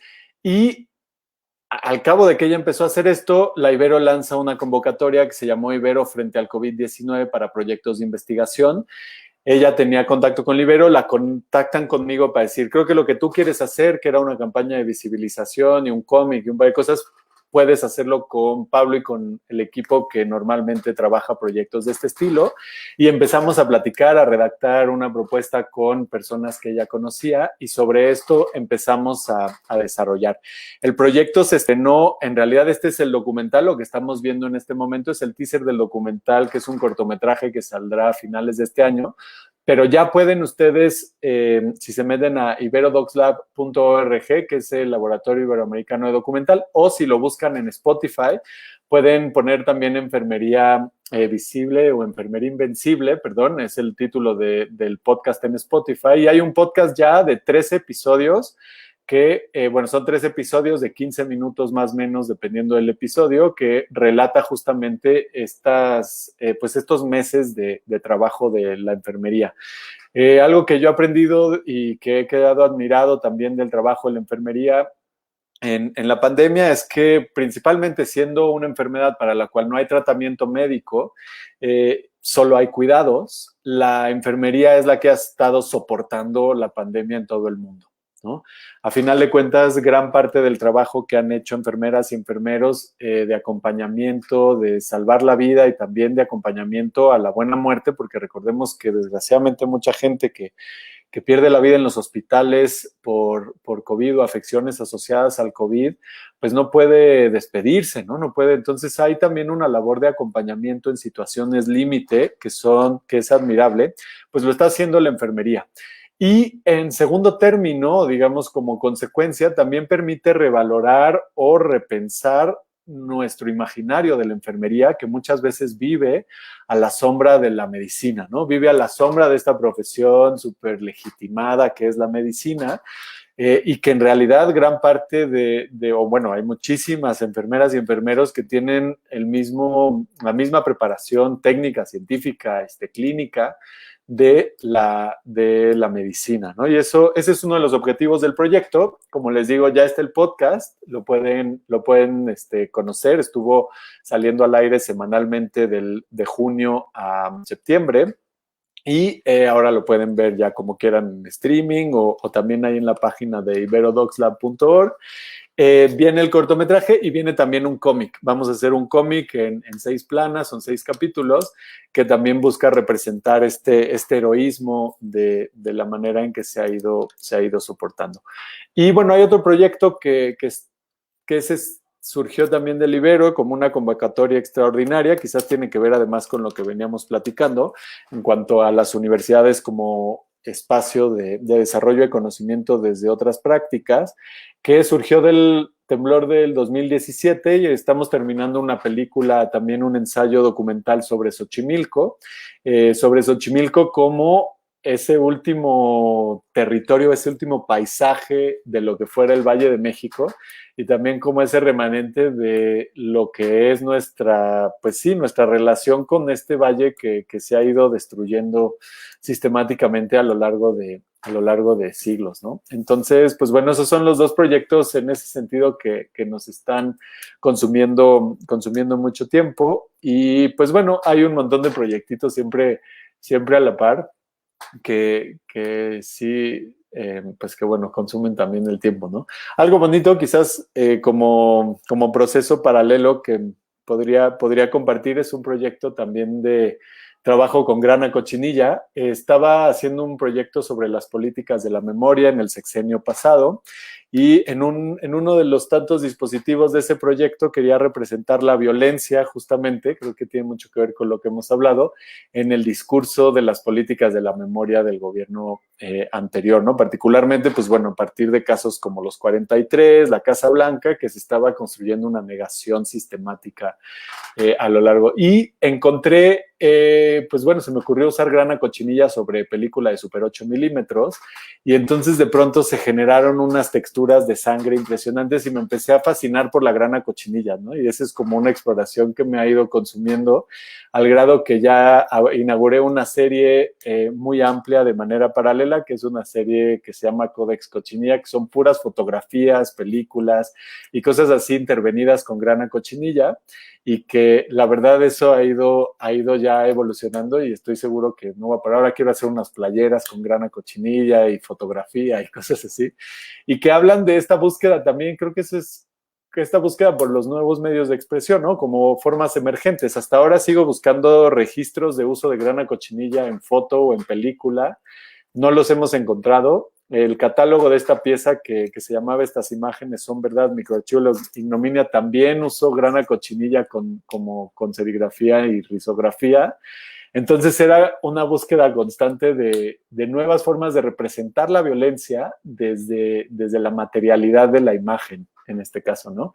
Y ahí fue ese hallazgo que tiene mucho que ver con esto que hemos platicado hoy, creo. Uh-huh. Pues sí, digo, además de toda la reflexión y cátedra que nos has dado sobre las diferentes posibilidades que puede adquirir el archivo, sus irrupciones, sus encuentros, sus huecos, sus grietas, sus maneras de resignificar, pues también todo tu trabajo se reconoce como una fuerte reflexión social, ¿no? Has trabajado con la Merced, temas de la Merced, de los diableros, o sea, una mirada sociológica muy, muy presente ahí. Has trabajado, bueno, ahora todo lo que nos platicas con las enfermeras, que pues sin duda alguna su trabajo es pues muy necesario y muy loable y a veces son un poquito invisibilizadas, ¿no? Y creo que vale la pena comentarlo. Como breve paréntesis y comercial, hicimos un boletín del M68 sobre el trabajo de las enfermeras y la verdad es que a mí, y de la Cruz Roja, a mí sí me tocó mucho, ¿no? Me tocó mucho. Hay un testimonio de una enfermera en el 68 que justamente cuenta cómo ella era estudiante y regresó a la Plaza de las Tres Culturas para apoyar con los heridos y en verdad como que resulta completamente pues, heroico, ¿no? O sea, no hay otra manera de definir este trabajo que hacen, muy valiente. Pero bueno, siempre está esta reflexión tuya, ¿no? Por un lado, una mirada sociológica y por otro lado, como ya nos comentabas con estos proyectos como Estas imágenes son verdad, Microarchivo de la ignominia, pues una crítica hacia la política y de memoria política, ¿no? Pero todos estos temas, de alguna manera, te encuentran, tú los buscas, te llegan, porque no creo que sea una selección así meramente racional, ¿no? Pero ¿cómo es? Sí, esa es una pregunta interesante porque muchos temas sí llegan. El caso de la enfermería es clarísimo. Cuando salió la convocatoria, yo iba a plantear un proyecto que iba por otro lado, ya había empezado la redacción, pero de pronto, pues el tema de la enfermería me llegó, ¿no? De alguna manera.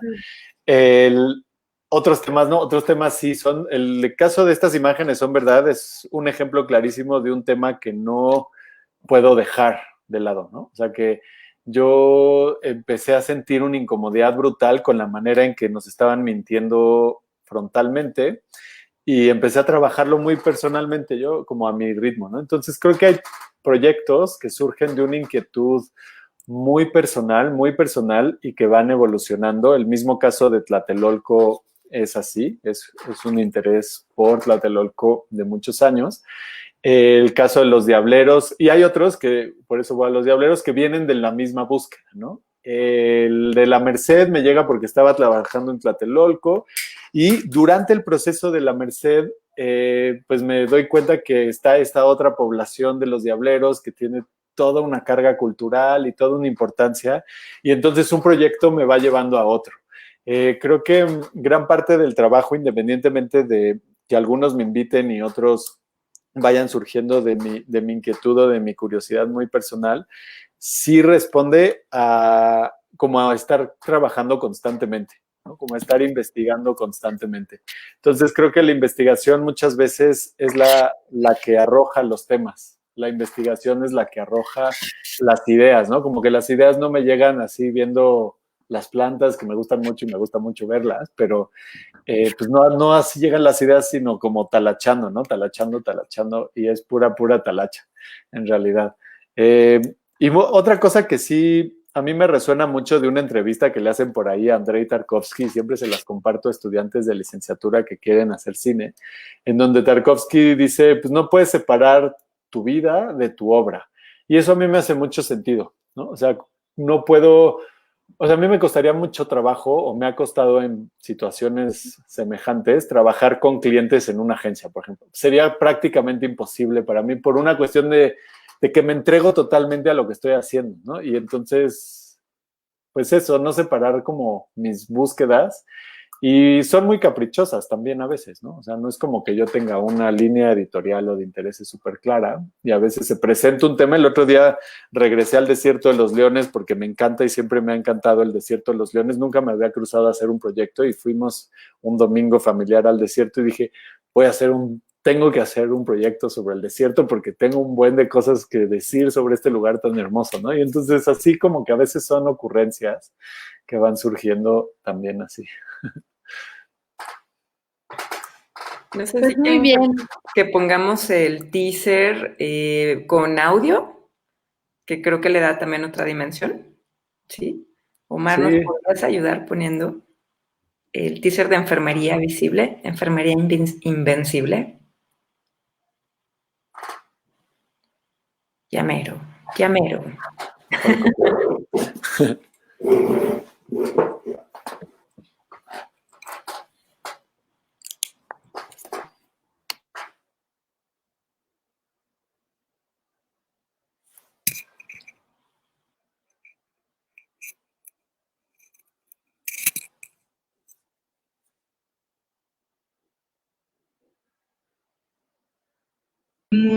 La conciencia del inconsciente, nos volvemos la pierna del amputado, los ojos del ciego. Y más ahorita en una pandemia como esta, en donde la parte médica pues está todavía en protocolos, ¿no? Lo que hay son cuidados. Lo estamos luchando los enfermeros contra el COVID, contra la ignorancia y contra la falta de recursos.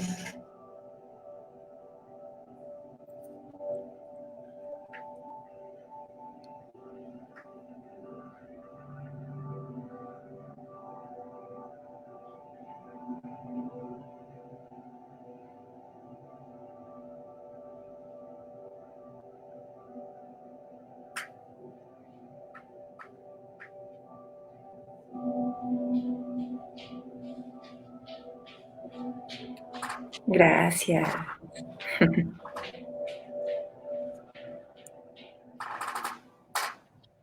Pues sin duda alguna algo que valdrá la pena mucho ver y también, ay, pues reflexionar y ahora que empezábamos justo esta charla con algunas historias personales de médicos, pues también, o de hospitalizaciones y estos temas, pues también, ahora sí que fue el mejor momento para, pues también reconocer esta importantísima labor. Y bueno, estamos ya pues ahora sí llegando casi al final. Por supuesto, hay espacio para las preguntas que pudiera haber del público, por supuesto, para si quiere alguien agregar algo más. Pero a mí me gustaría, siempre hemos terminado estas charlas pensándolas también pues como una serie de diálogos, eh, pues con algunas recomendaciones, ¿no? De libros, de películas, pueden ser pues pensamientos. Ah, pero espérame, antes de esto, no te puedes escapar sin que nos hables de tu novela, ¿eh? Y de tu parte literaria. Pero bueno, si quieres, ¿no? Entonces, bueno, pues uno, eso, ver pues qué referencias crees que sería importante compartir con quienes nos están escuchando. Yo por mi parte, pues ahorita que lo saqué a la conversación, pues este libro de Sexto Piso, que creo que vale la pena, Pistas Falsas de Néstor García Canclini, quien pues realmente, como todos sabemos, es más teórico de la comunicación, pero innovó en el campo literario y tiene una propuesta, digamos, interesante en términos de cómo podía ser el futuro mirando, ¿no? Mirando pues la realidad mediática que vivimos y que ha sido su tema. También pues por supuesto, el libro obligado del Dotono, que es el libro que saca la Universidad Iberoamericana sobre las fotos del Heraldo de México, muy, pues también creo que de alguna manera, pues es uno del producto que ayudó a catalogar y a posibilitar proyectos como El cuerpo es un archivo, como El monopolio de la memoria y por supuesto una parte importantísima del M68. Pues ahora sí, Pablo, Sofía, ¿qué recomendaciones les gustaría compartir? Ahí voy a empezar yo para que tú cierres más bonito, Pablo. Para pensar más bien, para que me des tiempo de pensar. Yo ahora sí no me agarraron en curva. Y ¡tarán! No sé, creo que cae todo el charolazo. No, pero sí ahí se ve, súper. Ok. Es un librazo de Diana Taylor, The Archive and the Repertoire, Performing Cultural Memory in the Americas. Entonces, justo habla, o sea, es toda una serie de ensayos donde revisa cómo desestructurar la idea de archivo y pensar cómo se haría un contenedor, llamémosle así, una superestructura, pero desde el cuerpo. Y entonces habla que de entrada tendríamos que hablar de repertorio, como precisamente hacen los músicos o los bailarines, ¿no? Es decir, el cuerpo tiene un repertorio que atrae en sí toda su cultura, su bagaje, generaciones, ¿no?, de conocimiento y de saberes, y que es en el cuerpo donde se genera una estructura de memoria que precisamente irrumpe la idea de archivo. Entonces, un librazo lo editó la Universidad de Duke University Press. Lo encuentran en Amazon. Aquí se los vamos a poner al público para que lo tengan. Soy muy fan. Pablo. Es súper bonito ese libro, qué gran recomendación. Uh-huh. Pues voy a recomendar un libro que acaba de salir y que yo todavía no termino, pero ya empecé. Es editado por una muy querida amiga que se llama Daniela Rea. Es periodista y, bueno, documentalista, que forma parte de la red de periodistas de a pie y de este medio independiente que se llama Pie de Página. Y editó un libro con testimonios de mujeres que han vivido, sobre todo periodistas, pero también hay artistas, activistas, entre, bueno, otras, que han vivido como estos años de guerra contra el narco y toda la violencia en México. Se llama Ya no somos las mismas y aquí sigue la guerra. Un libro súper bonito, desgarrador, la verdad sí requiere como mucho, pues bueno, eso, como respirar para leer, porque sí tiene testimonios brutales.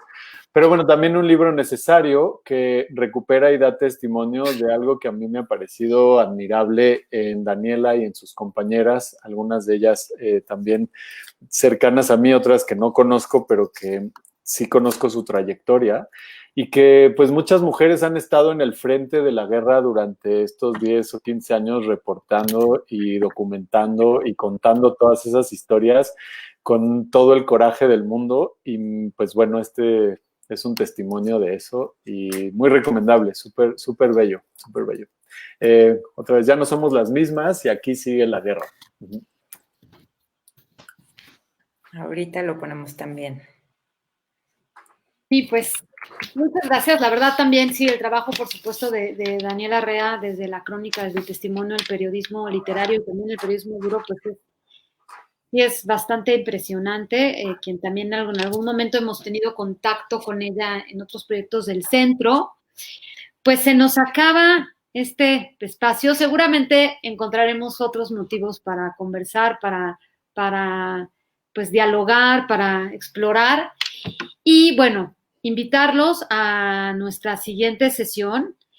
También recordarles que vamos a pasar todos estos conversatorios a través de nuestro boletín del M68, que lo mandamos cada 15 días. Así que, bueno, si quieren recibir el boletín, ahí les dejamos también el correo al cual nos pueden escribir.